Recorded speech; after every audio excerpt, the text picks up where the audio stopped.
DC generator होता क्या है, किस सिद्धांत पे कार्य करता है और यह मुख्य रूप से कितने प्रकार का होता है। तो जो हमारा जनरेटर होता है वह यांत्रिक ऊर्जा को विद्युत ऊर्जा में बदलता है। जो जनरेटर है वो यांत्रिक ऊर्जा को विद्युत ऊर्जा में बदलेगा। कहने का मतलब ये कि यदि आप किसी भी माध्यम से जनरेटर को घुमा रहे हैं तो वो बिजली पैदा करेगा।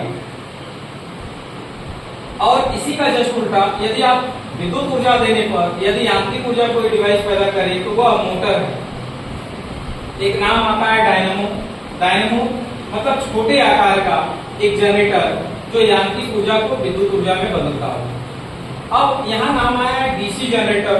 तो डीसी जनरेटर भी होता है, एसी जनरेटर भी होता है। तो जो डीसी जनरेटर है यांत्रिक ऊर्जा को डीसी प्रकार की विद्युत ऊर्जा यदि पैदा कर रहा है वो तो डीसी जनरेटर है। यदि वह एसी प्रकार की विद्युत ऊर्जा पैदा कर रहा है तो वो क्या है, एसी जनरेटर है। अगर हमें डीसी चाहिए मशीन में तो जो हमारा डीसी जनरेटर है या डीसी मोटर है वह कम्यूटेटर के थ्रू लिया जाता है। अगर एसी चाहिए तो स्लिप रिंग के द्वारा लिया जाता है। जनरेटर जो हमारा होता है, जो डीसी जनरेटर है वो फैराडे के विद्युत चुंबकीय प्रेरण के नियम पे कार्य करता है। फैराडे का जो विद्युत चुंबकीय प्रेरण का नियम है, यदि किसी चालक को किसी चुंबकीय क्षेत्र में इस प्रकार घुमाया जाए कि चालक चुंबकीय बल रेखाओं का क्या करता हो, छेदन करता हो, उसमें फ्लक्स चेंजिंग के फलस्वरूप ईएमएफ पैदा हो जाता है। और जो हमारा जनरेटर है, कभी कभी आपसे पूछा जाएगा कि जनरेटर किस नियम पे कार्य करता है, तो फ्लेमिंग के दाहिने हाथ के नियम पे काम करता है।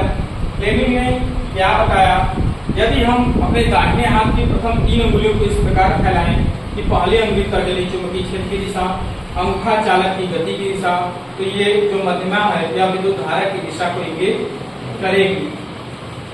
अब हम देखेंगे कि जो हमारा जनरेटर होता है वो मुख्य रूप से कितने प्रकार का होता है।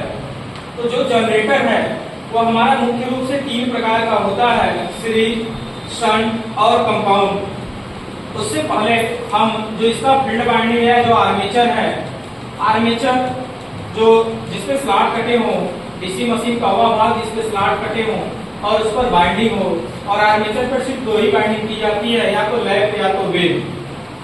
लैप बाइंडिंग लो वोल्टेज के लिए और वेव बाइंडिंग हाई वोल्टेज के लिए। आर्मेचर को हम A1 A2 से डिनोट करते हैं, सीरीज फील्ड को D1 D2 से डिनोट करते हैं और शंट फील्ड को E1 E2 से डिनोट करते हैं। सबसे पहले हम जानेंगे कि सीरीज जनरेटर क्या होता है। तो जो हमारा सीरीज जनरेटर है, सीरीज जनरेटर हम कहते किसे हैं, तो सीरीज जनरेटर जो होता है उसमें जो आर्मेचर होगा और जो फील्ड वाइंडिंग होगा एक दूसरे के सीरीज में होगा। मतलब अगर फील्ड वाइंडिंग आर्मेचर की सीरीज में की गई है तो उसे हम सीरीज जनरेटर कहेंगे। या याद है कि जनरेटर में हमेशा लोड लगा होगा, यदि आप यहाँ पे सप्लाई लिखेंगे तो ये तुरंत मोटर में कन्वर्ट हो जाएगा। शंट जनरेटर आप किसे कहोगे, ऐसा जनरेटर जिसके आर्मेचर के पैरेलल में फील्ड वाइंडिंग हुआ होगा उसे हम कहेंगे शंट जनरेटर। कंपाउंड जनरेटर किसे कहेंगे, जिसमें सीरीज फील्ड वाइंडिंग और शंट फील्ड वाइंडिंग दोनों बाइंडिंग इस्तेमाल की जाती है, उसे हम क्या कहेंगे, कंपाउंड जनरेटर कहेंगे। मुख्य रूप से 3 ही प्रकार के जनरेटर होते हैं, सीरीज, शंट और कंपाउंड।